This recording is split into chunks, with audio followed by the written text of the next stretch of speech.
वल्आक़िबतु लिल्मुत्तक़ीन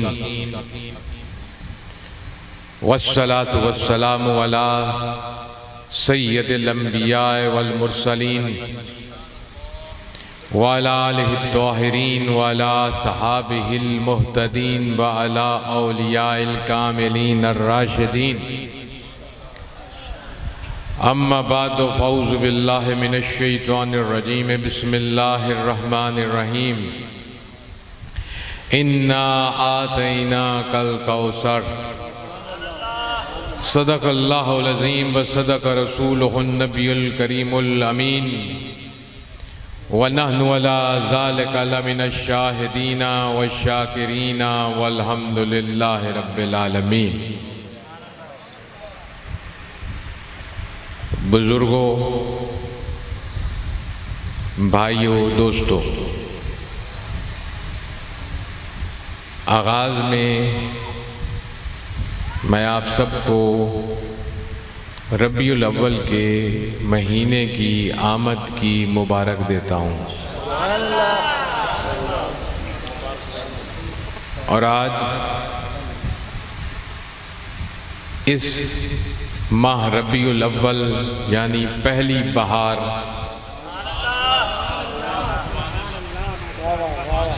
रबी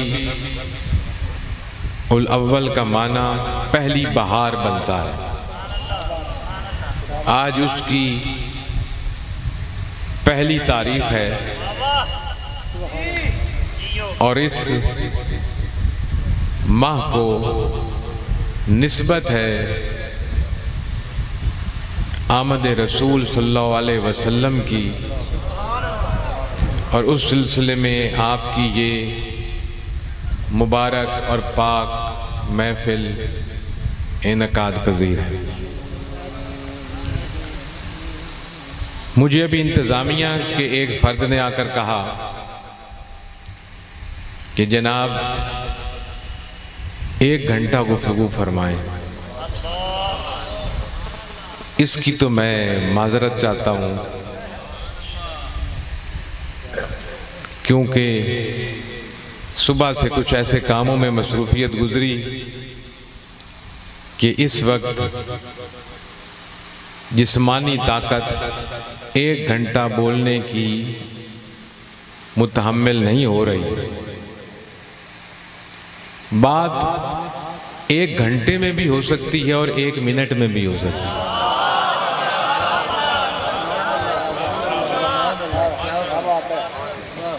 बशर्ते के बात को टू द पॉइंट किया जाए और सीधी सादी बात की जाए जो लोगों के पल्ले भी पड़ जाए और हम सबका उससे भला भी हो जाए। अभी हमने बड़ी खूबसूरत पहले नात खान हजरात से बड़े कलाम सुने, तरह तरह के कलाम जो कि मेरी जिंदगी में मैंने पहली दफा ऐसे कलाम सुने। मैं मशकूर हूँ नात खान साहब का, उन्होंने उसमें हमारी तारीफ की और अच्छे अल्फाज से याद किया। लेकिन जनाब, हम सब इस महफिल में एक नौकर की हैसियत से हाजिर हैं। अगर कुछ बनकर कोई आया है तो खाली ही जाएगा, और अगर कुछ झुककर आजिज़ी के साथ कुछ लेने के लिए आया है तो बहुत कुछ लेके जाएगा।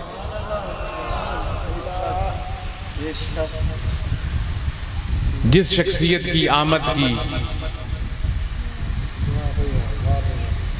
जश्न हम मनाना फख्र महसूस कर रहे हैं, ये अल्लाह रब्बुल इज़्ज़त का वो एहसान अजीम है, वो इनाम है जिसका के बदला हम कभी भी नहीं दे सकते। कभी आपने सुना है कि किसी ने किसी को अपना महबूब दिया हो?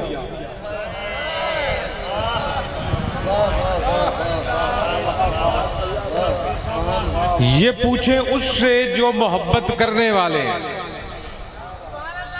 और इसका जवाब वो शख्स आसानी से दे सकता है जिसने किसी से मोहब्बत की है, चाहे हकीकी मोहब्बत हो या चाहे मजाजी मोहब्बत हो, मोहब्बत तो की हो।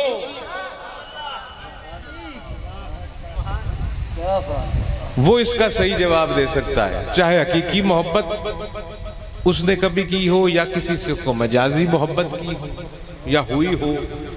मोहब्बत न रंग देखती है, न जात देखती है, न अमारत देखती है, न शानो शौकत देखती है, न मर्द देखती है, न औरत देखती है। मोहब्बत बस मोहब्बत ही होती है।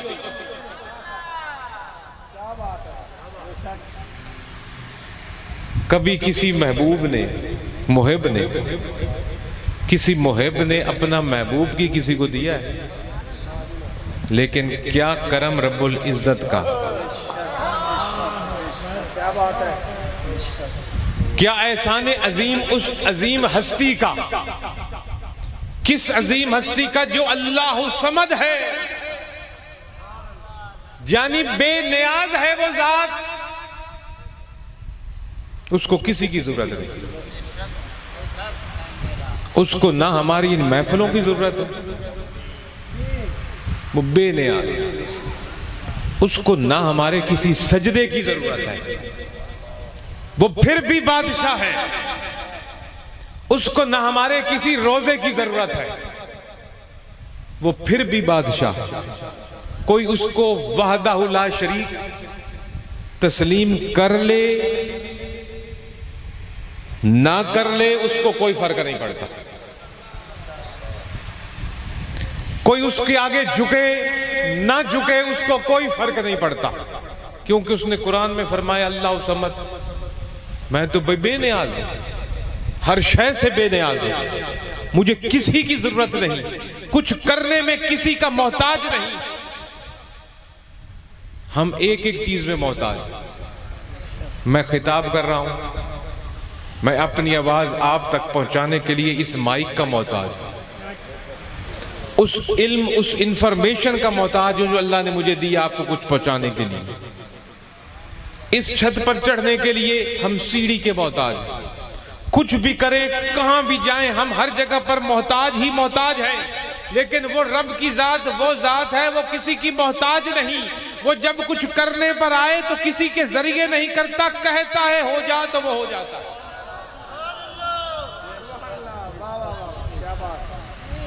वो इतनी सुभान जात है, इतनी बुलंद जात है, इतनी सुभाना रब्बेल आला और सुभाना रब्बेल अजीम जात है कि हमारे तसव्वुरात उस बुलंदी तक नहीं पहुंच सकते जितना वो बुलंद है।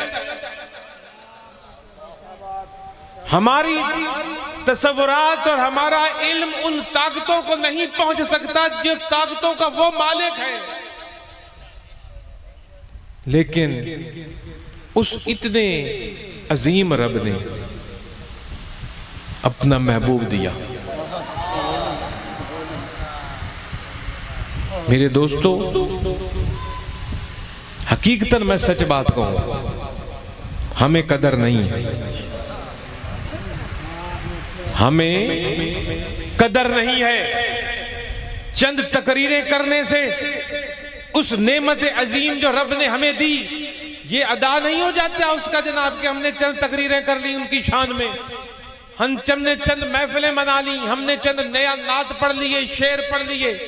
ये उस एहसान अजीम का बदला नहीं, उस नेमत का बदला नहीं जो आपके और मेरे रब ने मोहम्मद करीम के रूप में हमें अता की। ये जो रौनकें हैं ना, ये ऐसी महफिलों की, इनको सजाने में मेरा और तेरा कमाल नहीं है, ना इस मिलाद कमेटी का कोई कमाल है, ना नात खानों का कमाल है, ना मेरा कमाल है कि मैं यहां आके बोल रहा हूं। ये महफिलें तो सजी हुई हैं अल्लाह के वादे के मुताबिक, वरफ़अना लका ज़िक्रक।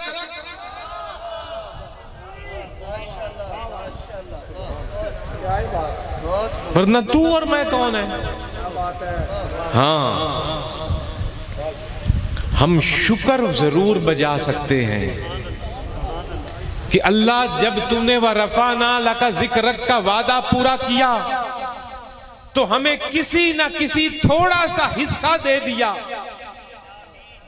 थोड़ा सा हिस्सा दे दिया। किसी को उसमें बैठकर नात पढ़ने का, किसी को थोड़ा सा हिस्सा दे दिया जनाब मिलाद कमेटी के साथ कोई ताउन करने का, किसी को थोड़ा सा हिस्सा दे दिया कि वो बैठ के वहां कोई दरसो तदरीस और वाजो नसीहत कर सके, किसी को हिस्सा दे दिया कि उसने ये माइक्रोफोन लगाकर लगा दिया, किसी को हिस्सा दे दिया कि उसने चरागा कर दिया, किसी को हिस्सा दे दिया कि उसने लंगर पका दिया, किसी को हिस्सा दे दिया कि उसने उस दौलत से जो रब ने उसे अता की उसमें से कुछ हिस्सा इस रफाना लका जिक्रक में लगा दिया। वरना कुरान की हिफाजत और साहिब कुरान के जिक्र की बुलंदी, इन दो चीजों का जिम्मा खालिक कायनात ने अपने जिम्मे लिया हुआ है। वरना जो पिछला हशर इल्हामी किताबों के साथ हो गया वो कुरान के साथ भी हो सकता था, लेकिन रब ने जिस पर कुरान उतारा उस साहिब कुरान के जिक्र की बुलंदी को भी और जनाबे वाला कुरान की हिफाजत को भी जिम्मा अपने लिए लिया। इसलिए हर गुजरते दिन के साथ हजूर का जिक्र बुलंदी ही की तरफ जाएगा। और यकीन कर लीजिए मेरे दोस्तों, ईमान रखिए इस बात पर, हजूर के जिक्र की बुलंदी का सबसे बड़ा आलम उस वक्त होगा जब हशर का मैदान होगा।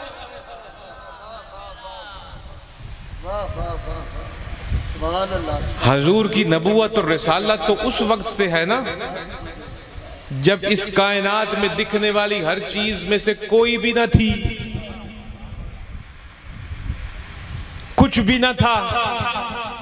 जो रब्बुल इज्जत ने कुरान में खुद फरमाया कि आपके आने वाली हर घड़ी पिछली घड़ी से अफजल है। कुरान में है ना जनाब मौलाना कराम जहां तशरीफ फरमाए। अब ये पिछली घड़ी कौन सी है और अगली घड़ी कौन सी है? पिछली घड़ी क्या ये लें कि हजूर रोजा मुबारक में तशरीफ फरमा है, क्या वो घड़ी लें कि हजूर मक्के और मदीने में जलवा फरोज हैं वाजो नसीहत के लिए, या वो घड़ी लें कि जब इसी शख्सियत की नबूवत के सदके ईसा को नबूवत मिली, मूसा अलैहिस्सलाम को नबूवत मिली, नूह अलैहिस्सलाम को नबूवत मिली, क्या उस घड़ी को लें जब आदम अलैहिस्सलाम की तौबा भी इसी शख्सियत के सदके हुई? वो पिछली घड़ी तब लें जब जन्नत और दोज़ख का वजूद नहीं था, वो पिछली घड़ी तब लें जब फरिश्तों और लौह और कलम का वजूद नहीं था, वो पिछली घड़ी कब लें जब रब के अर्श का भी वजूद नहीं था। रब फरमाता है मैं था और मेरे नूर से मेरे महबूब का नूर था। वाह वाह वाह, नाराए तकबीर, नाराए रिसालत, नाराए तहकीक, नाराए हैदरी, नाराए गौसिया। ये नबूवत उस वक्त से चली, पिछली घड़ी अगली घड़ी, इस नेमत अजीम का हमें पता उस वक्त चलेगा जब हमारी जिंदगी शुरू होगी। और हमारी जिंदगी उस दिन शुरू होनी है जब कब्र में पहली रात आएगी। और जब कब्र में आपसे 3 सवाल पूछे जाएंगे, 3 या 1, 3 भी हैं हदीसों में और 1 भी है हदीसों में। 3 हैं, मैं मफहूम उर्दू जुबान में पेश करता जा रहा हूं और बात करता जाऊंगा आपके सामने इस बात का भी। सबसे पहले पूछा जाएगा तेरा रब कौन? फिर पूछा जाएगा तेरा दीन क्या? फिर पूछा जाएगा ये जो शख्सियत तुम्हारे सामने है इसके बारे में क्या ख्यालात रखता था। या बाज हदीसों में पहले दोनों सवाल नहीं है, एक ही सवाल है और आखिरी यार वो पूछा जाएगा इस शख्सियत के बारे में तेरे क्या ख्यालात थे दुनिया की जिंदगी में जो तेरे सामने जलवा फरोज है। अब अगर 3 सवाल ही ले लिए जाएं तो गौर अगर करें तो पहले 2 सवालों के बाद कोई गुंजाइश नहीं रहती 3 सवालों की, मैं आपको सामने साबित करता हूं। लेकिन फिर भी तीसरा सवाल वो रखा गया जो कि आज हदीसों में है कि है ही वो ये। पहला सवाल, मन रब्बुका, तेरा रब कौन? गौर से मेरी बात सुनिए, इन मिलादों में हमें कुछ गौर से अपने इल्म में इजाफा करना चाहिए। रब्बुल इज्जत ने ये नहीं पूछा, उधर जो सवाल किया गया ये नहीं कहा गया कि तेरा अल्लाह कौन है, पूछा गया तेरा रब कौन है। ये नहीं कहा गया कि अल्लाह कौन है तेरा, किसको वाहदाहु ला शरीक मानता था, किसके आगे झुकता था, से पूछा गया मन रब्बु का, तेरा रब कौन है। रब कहा जाता है पालने वाला। क्या दुनिया में तू ये समझता था कि तेरी दौलत ने तुझे पाला? क्या दुनिया में ये समझता था कि तेरे माँ बाप ने तुझे पाला? क्या दुनिया में ये समझता था कि तेरे कारखानों में और तेरी जमीनों ने और तेरी जागीरों ने और तेरे ओहदे ने तुझे पाला? या पालने वाला कोई और था? ये बता कि तेरा पालने वाला कौन था। तो उस वक्त जिसने दुनिया में ये समझा होगा ये तो सब सबब है, असबाब है, दौलत भी देने वाला कोई और है, इज्जत देने वाला कोई और है, जिल्लत देने वाला कोई और है, माँ बाप देने वाला कोई और है, औलाद देने वाला कोई और है, जिंदगी और मौत देने वाला कोई और है, बिरादरियों रिश्तेदार देने वाला कोई और है, जलील करवाने वाला और फिर इज्जत के साथ मनसबों पर बिठा देने वाला कोई और है, बादशाह बना देने वाला कोई और है, फकीर बना देने वाला कोई और है, इज्जत देकर आजमाने वाला कोई और है, इज्जत लेकर आजमाने वाला कोई है, दौलत देकर आजमाने वाला कोई और है, गुर्बत देकर आजमाने वाला कोई और है, सेहत देकर भी आजमाने वाला कोई और है, बीमार करके भी आजमाने वाला कोई और है, सुख और खुशी देकर भी आजमाने वाला कोई है, और परेशानी और गम देकर भी आजमाने वाला कौन है? आप बता वो कौन है?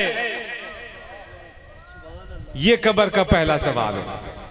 और उस वक्त जो कामिल ईमान शख्स है वो कहेगा मेरा अल्लाह मेरा रब है, मुझे पाला मेरे रब ने, कभी माँ बाप के जरिए से तो कभी कारखाने के जरिए से तो कभी किले और एकड़ से आमदन देकर, कभी दुकानदारी से मुनाफा देकर, हकीकतन पीछे से देने वाला और पालने वाला और पलवाने वाला वो है मेरा रब, जिसको अल्लाह वहदाहु ला शरीक है।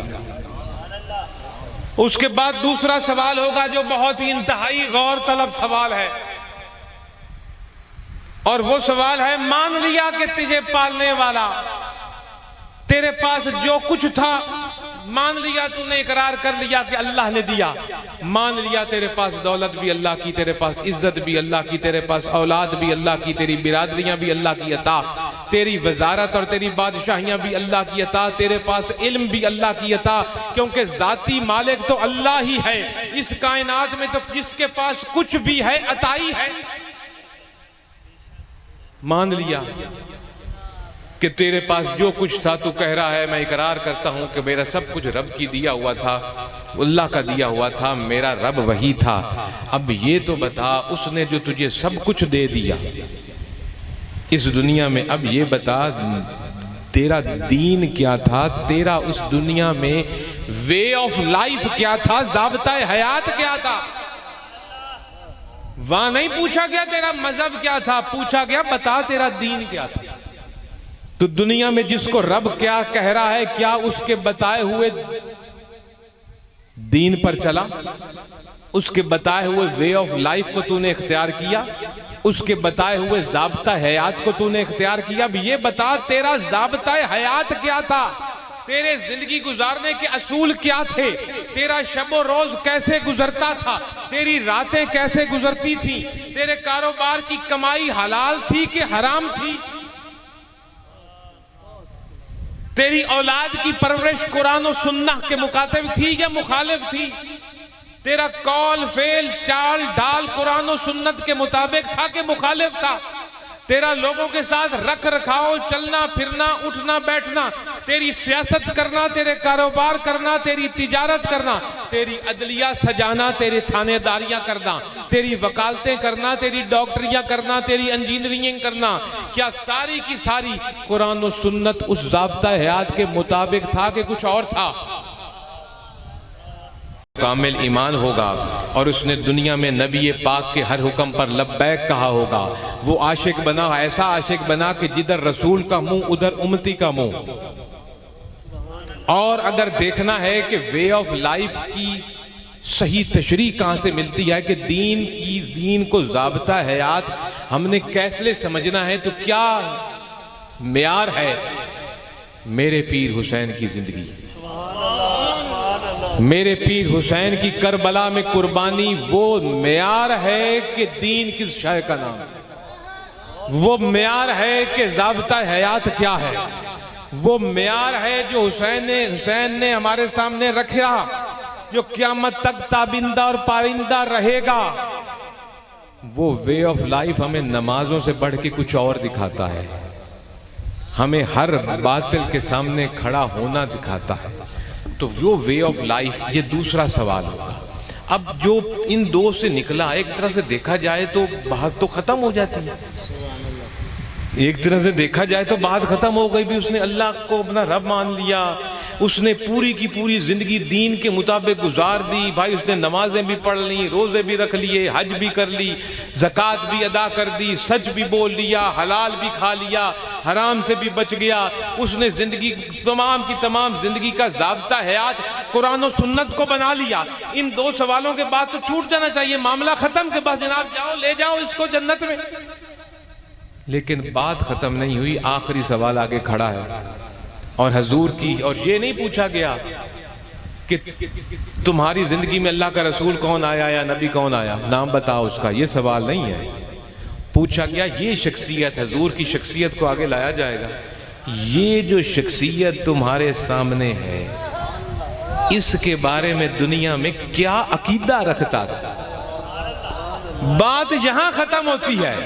इसीलिए हम कहते हैं अपने अकायद दुरुस्त करो, औलियाए कराम के साथ चिपट जाओ तो हले तुम्हारा अकीदा दुरुस्त करें। अकीदा दुरुस्त नहीं होगा तो न दीन ज़ाब्ता हयात बनाना कबूल आएगा अल्लाह की बारगाह में।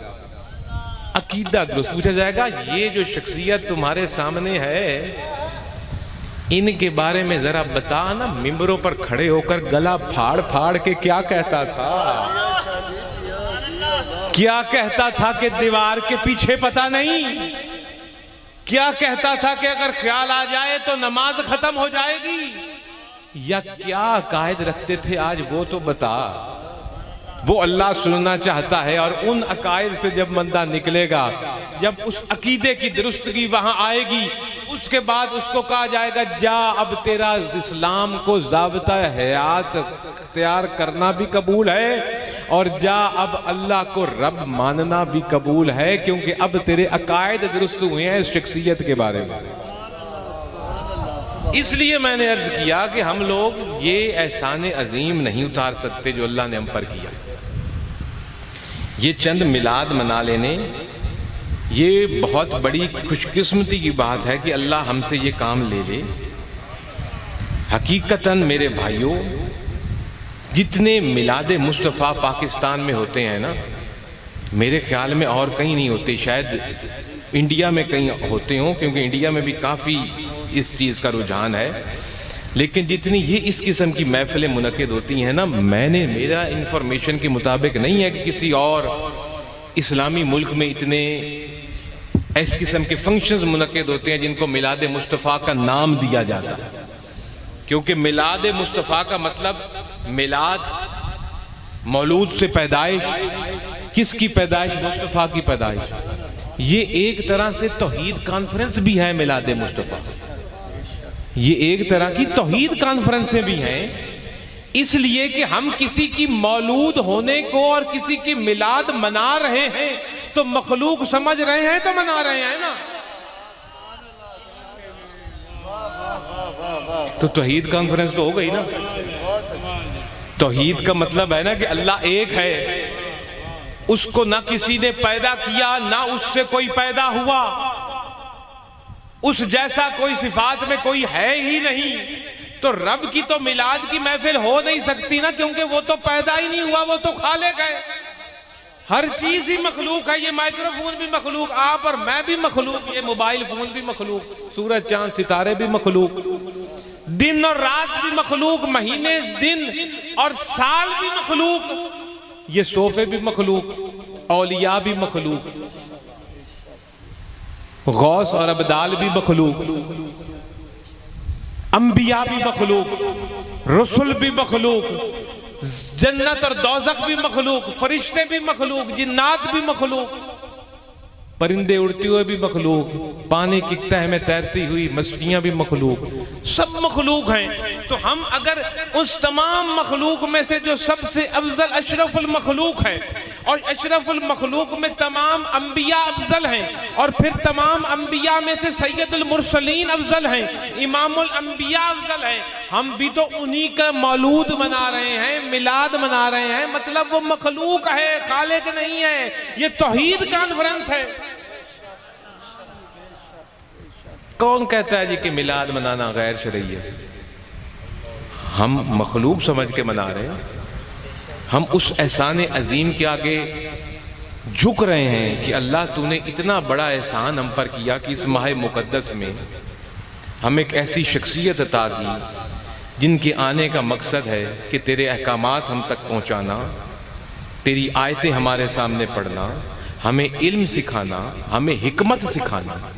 क्योंकि अगर हिकमत ना आए तो इल्म बेमाना हो जाता है, और इल्म ना आए तो आयतें सुनना बेमाना हो जाता है। खाली इल्म पढ़ लेना ही काफी नहीं, उस इल्म के साथ नबी पाक ने हमें हिकमत भी सिखाई। इस मकासद के लिए सरकार तशरीफ लाई, ये बहुत बड़ा एहसान अजीम है, हम उसकी खुशी मनाते हैं। और इस तरह की खुशी मनानी तो वाकई मेरे ख्याल में कोई खैर शरई चीज मुझे तो नजर नहीं आ रही, क्योंकि ऐसी कोई नमाज भी इस वक्त कज़ा नहीं हो रही कि हम वो छोड़कर जहां बैठ गए हैं। या एक सवाल ये होता है कि ये जो बत्तियां आपने लगा दी हैं, यही पैसे किसी गरीब को दे देते। मुफ्ती साकिर साहब सवाल होता है ना, ये जो इतना खर्चा कर दिया आपने, ये किसी गरीब की जनाब आप शादी करवा देते तो बड़ा सवाब मिल जाना था।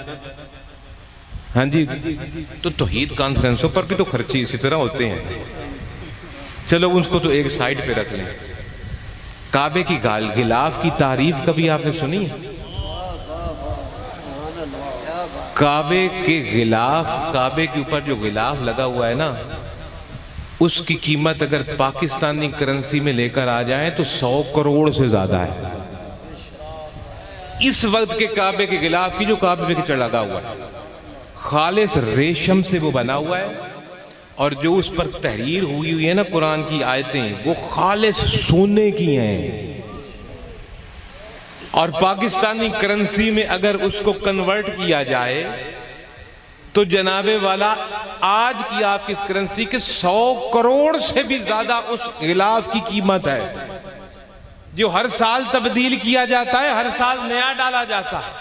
अगर ये चंद बत्तियां लगा देने से किसी गरीब का हक चला गया है, तो काबे की इमारत पर 100 करोड़ का गिलाफ लगाकर भी तो किसी गरीब का हक चला गया है ना। अगर ये बत्तियां और चिरागा लगाना बेमकसद है, तो काबे पर भी तो गिलाफ दिलाना बेमकसद है भाई। वो तो काबा ही है, गिलाफ हो ना हो वही इमारत है। इब्राहिम अलैहिस्सलाम ने जो काबा तामीर किया था, उस पर तो कोई गिलाफ नहीं डाला गया। उनके बाद जितने अंबिया तशरीफ लाए, काबे पर कोई गिलाफ नहीं था। यहां तक कि नबी मोहतरम हजरत मोहम्मद मुस्तफा सल्लल्लाहु अलैहि वसल्लम के दौर में भी काबे पर कोई गिलाफ नहीं था। इसी तरह है ना जी, खुलफा राशिदीन के दौर में भी काबे पर गिलाफ नहीं था। बाद में गिलाफ आया काबे पर। किस लिए लाया जी? कुरान के उस मकान की जो अल्लाह का घर है, उसकी अजमत के लिए उस पर हमने गिलाफ डाला है। जैसे कि कुरान मजीद को भी ये गिलाफ में रखा जाता है कि अजीम किताब है, गिलाफ में डाला। काबे को भी ऊपर भी हमने गिलाफ डाला कि खाली इमारत नजर ना आए, उसके तकद्दुस और एहतराम के लिए हमने करोड़ों का गिलाफ ऊपर लगा दिया। आओ काबे पर तो करोड़ों का गिलाफ, और जो काबे का काबा हो, जिसके कदमों से वो काबा बना हो।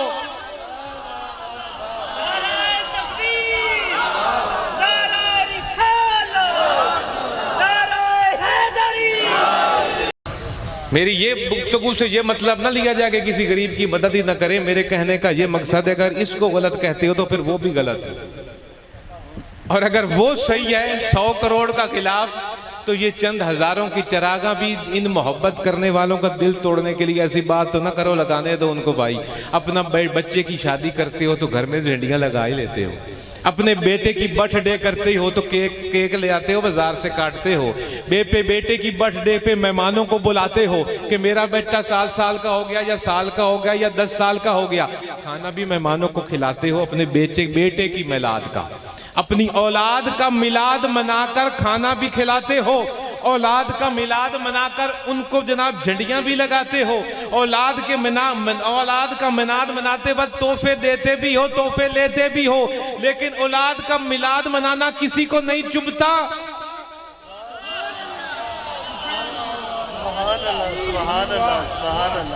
फिर औलाद का मिलाद भी मत बनाओ। बर्थडे जिसको या सालगिरह हमारी जुबान में अरबी में मिलाद हो गया ना। मैंने तो कभी नहीं सुना किसी मौलवी ने फतवा जारी किया हो कि जनाब आज के बाद अगर कोई अपनी औलाद का मिलाद मनाएगा या बर्थडे करेगा तो ये बिद्दत है, हराम है। मैंने तो नहीं सुना। कम से कम आपने सुना है तो मेरी इंफॉर्मेशन में इजाफा कर दे। मैंने कहीं से ये आज तक फतवा नहीं सुना कि अपने बेटी या बेटे का बर्थडे मनाना, केक काटना, मेहमानों को खिलाना और खाना, तोहफे लेना और देना, अच्छे लिबास पहनना और अच्छे लिबास पहनाना, चिरागा करना और झंडियां लगाना और घर को सजाना हराम है, मत करो, ये बिद्दत है। मैंने तो नहीं सुना। औलाद को रसूल पाक के जितना तो समझ लो। और अगर कोई मोहब्बत वाला रसूल अल्लाह का बर्थडे मना दे तो तुझे बिद्दत नजर आती है, तुझे हराम नजर आता है। ला इलाहा इल्लल्लाह मोहम्मद रसूलुल्लाह। अक्ल कहां चली गई हमारी। मैं मानता हूं कि मिलाद में ऐसे काम नहीं होने चाहिए जो उसकी शरीयत के खिलाफ हो जिसका मिलाद है। लेकिन नात पढ़ना, कुरान पढ़ना, किसी आलिम को बुलाकर लोगों को वाज़ो नसीहत करना, ये ऐसा काम नहीं है। फिर जुलूस निकाल लेना खुशी में। मैंने आज तक नहीं सुना कि कोई सियासी लीडर बाहर से आया, उसका जुलूस निकले और कहें जी बिद्दत है, ना करें। टीवी चैनल चढ़ के कवरेज कर रहे होते हैं। एक आलिम के मुंह से मैंने नहीं सुना। पाकिस्तान में बड़े बड़े लीडर बाहर से आए जनाब, जलावतनी के बाद उनके इस्तकबाल हुए जनाब, और फूलों की पत्तियां निछावर की गई, जुलूस निकाले गए, तराने पढ़े गए, बड़ी बड़ी कवरेज मिली। एक आलिम नहीं बोला ये बिद्दत है, हराम है, मत करो। और अगर रसूलुल्लाह की शान में जुलूस निकाल लें गुलाम मुस्तफ़ा और नारे लगा लें और झंडियां फेंक दें और रास्ते से गुजरते जाएं और सलीबें चलती जाएं तो ये बिद्दत हो गई। इन्ना लिल्लाहि व इन्ना इलैहि राजिऊन। मुझे समझ नहीं आ रही। मैं किसी पर तनकीद नहीं कर रहा, जो मेरे दिल में जज्बात है उसका इजहार कर रहा हूं। और मैं कोई इतनी मुश्किल गुफ्तगू भी नहीं कर रहा, इतनी आसान बात कर रहा हूं कि जनाबे वाला हर किसी को मेरे माल में समझ में आने वाली बात है। तो मेरे दोस्तों, ये जो हम इस मुकद्दस मुतहर महफिल पाक में बैठे हैं, अक्सर बावुज़ू बैठे हैं, इशा की नमाज पढ़ के आके बैठे हैं और वापस जाकर फजर की नमाज भी पढ़ेंगे, ये तो कोई गैर शरई काम हमने नहीं किया है। और जो जुलूस निकाले जाते हैं, जुलूसों में भी अगर नमाजों के औकात को मद्देनज़र रख लिया जाए और जहाँ नमाज का वक्त हो वहाँ जनाबे वाला नमाज अदा कर ली जाए। और अक्सर तो मेरे ख्याल में सुबह के वक्त ज़्यादा जुलूस निकाल लिए जाते हैं, ज़ोहर से भी पहले। लेकिन अगर किन्हीं शहरों में हो जहाँ बड़े शहर हैं, और वहाँ मेरे ख्याल में मैंने कई कराची में एक दफ़ा मैंने देखा था कि दौरान मिलाद ही, जुलूस के दौरान ही नमाज पढ़ती मैंने खुद देखा था। लोगों को तो होती है अगर पढ़ी जाती है, लेकिन हाँ ये चीज़ें हमें ज़रूर नज़र रखनी चाहिए कि मिलाद ज़रूर मनाना चाहिए, मिलाद मुस्तफ़ा मनाना चाहिए। ये अल्लाह का एहसान है, उसने हमें दिया है। और इन्ना आतैना कल कौसर, अल्लाह रब्बुल इज़्ज़त ने अपने हबीब को कौसर अता कर दी है। उस हबीब के लिए, उस हबीब को अब हम यही खराज तहसीन अपने अपने हिसाब से पेश कर सकते हैं। थोड़ा बहुत जो हम कर रहे हैं, अल्लाह ताला ने ये नहीं कहा कि मैंने कौसर दे दी, अल्लाह ने कहा मैंने कौसर दे दी है। ये पीर साहब मेरे साथ तशरीफ फरमाए, मैं पीर साहब को कहूँ जनाब ये मेरा मोबाइल पकड़े, मैं तकरीर करके आपसे ले लूँगा, एक ये देना है और एक मैच देना है कि पीर साहब को कहूँ ये मेरा मोबाइल पकड़ें, ये आपका है, रख लें। अल्लाह ताला ने फरमाया इन्ना आतैना कल कौसर, मैंने कौसर दे दी है। वाह वाह। और कौसर क्या है? बेहदो हिसाब, जिसका कोई हिसाब ही नहीं। तो जनाब आपके कहने पर मैंने कोई 35 मिनट तो लगा लिए हैं, लेकिन अब जनाब, हाँ जी, तो अब मैं इन्हीं अल्फाज से इजाज़त चाहूँगा